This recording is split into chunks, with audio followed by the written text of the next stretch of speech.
Requirement 10 for first class is genius. It helps a young man learn how to invite somebody to participate.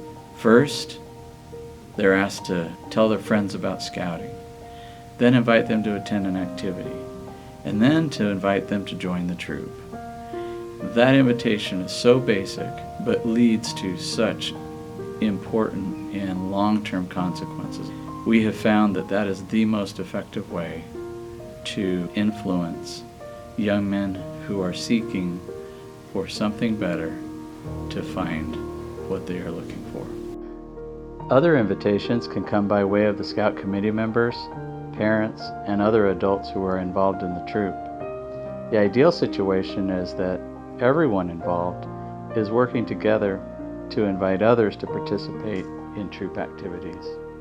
We also have the missionaries take Scout applications with them as they go out into their daily work, and where they might find a young man and a family or in a situation where they might benefit from membership with our troop, we simply invite them to make an invitation for the young man to come and be part of our troop. Success is always in the invitation.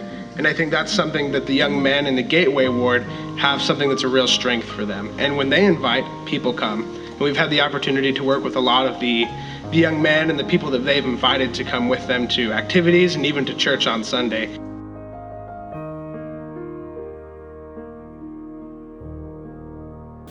Well, it was my friend, Dalton. He invited me to the church. I just decided to come. My mom she's, I guess, saw a flyer or something and she took us. Like, I just remember one moment I was playing soccer, next moment I was in Boy Scouts. ¿Y cómo supieron acerca de la iglesia ellos? A través de los Boy Scouts, por amigos de la escuela. For the Bugara family, an invitation to their son to attend has made all the difference. Calvin was the first to be invited, then Calvin invited his family, and his father invited his sister and her family, and they both invited their father, who is a grandfather of their children. As a result, both families and the grandfather have joined the church, and Brother Bugara currently serves as the Elders Quorum President in his branch. My invitation sometimes comes from a point of authority that young men are used to with teachers and employers, whereas if it comes from one of their peers, that invitation comes from a point of trust and camaraderie, and it carries much more weight than it would be for myself. I've had the chance to invite others, like my friend from school, and I invited him, like, you should come anytime. And I said, come to Scouts with us, we got plenty of things to do, it's really fun.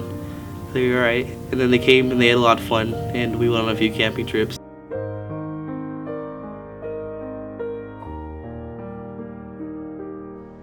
All young men who join a Scout troop, a varsity team, or a venture crew supported by an Aaronic Priesthood Quorum have the opportunity to make a unique and lasting connection with their peers.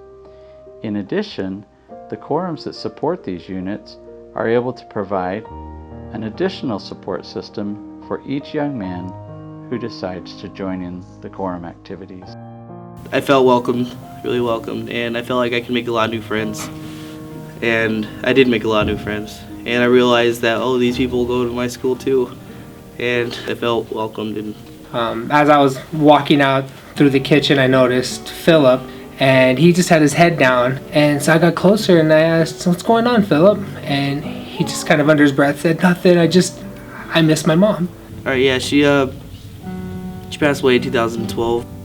I was going through a lot of stress knowing that I couldn't see my mom again. I just looked at him and was like, Philip, I talked to him a little bit and said, don't worry. One of the things about the gospel is that we know that we can be with our families again. So he walked over to my car and he got in the back, and two other boys jumped in. Hayano, who's very, very vocal on what he's thinking and feeling, just randomly is like, yo man, why are you crying? What's going on? And he's just like, no, nothing. He was embarrassed. And Hayano was like, don't worry, man.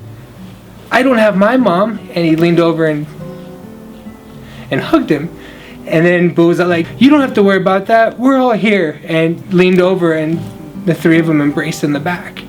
They were extremely helpful. They helped me move into my aunt's house. They were very nice to me. They treated me like they lost somebody too. They felt like they're my brothers, and they were going through this with me, and it was really heartwarming.